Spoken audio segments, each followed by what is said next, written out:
Hola Mercè, avui hem vingut a un taller de titelles a conèixer a la Valentina que ens ensenya com ho fa i aquest taller tan màgic. Anem cap a dins? Anem cap a dins. Va. Benvinguts.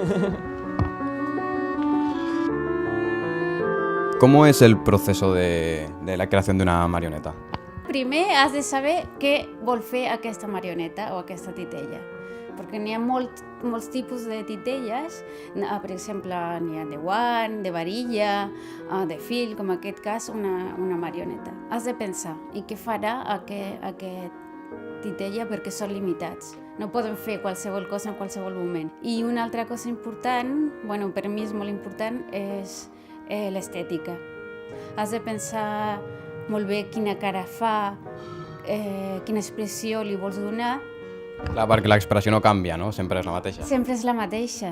El primer que faig jo és fer un dibuix. Faig molts de dibuixos. Aviam fins trobar el que més m'agrada.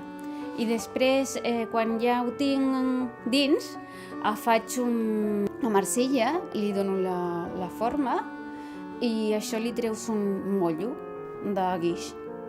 I poses cartó de falla i treus un positiu, que vendria a ser ja la cara del titell. I això després li fas un tractament, ho pintes i fins que tens el cap. I hi ha alguna titella que tingui una història molt especial o divertida que vulguis així explicar-nos? Mira, no sé si divertida, però aquesta titella, que és el Nosferatu, va ser la primera titella que vaig fer aquí al taller del Pepe Otal. I li tinc molt apreci perquè és una titella que ha estat en molts llocs, en llibres de contes, en sessions eròtiques. Molt polifacètic, no? Polifacètic.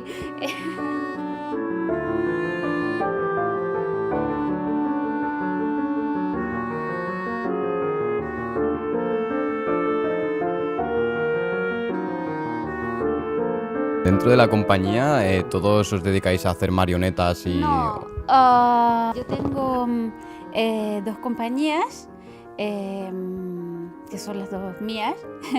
A falta de una tengo dos. Una es Anita Maravillas, que con Anita Maravillas partimos aquí en el taller.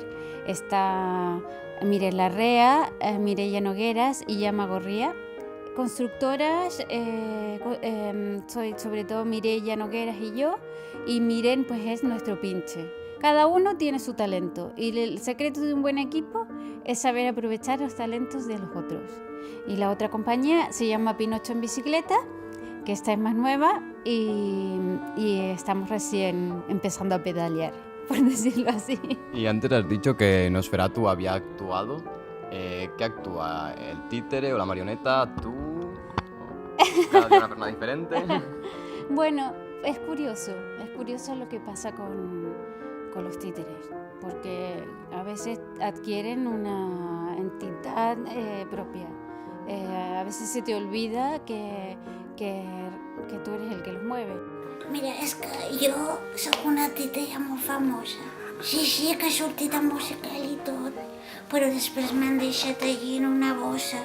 No em volen treure, tu. Y bueno, aquí en el taller de Pepe Otal puede venir quien quiera. ¿Qué hacéis?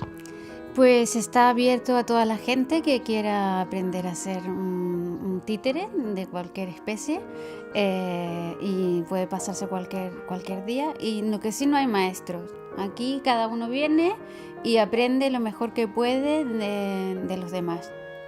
Bueno, pues si queréis aprender a hacer un títere, ya sabéis dónde tenéis que venir, al taller de Pepe Otal. Pepe Otal.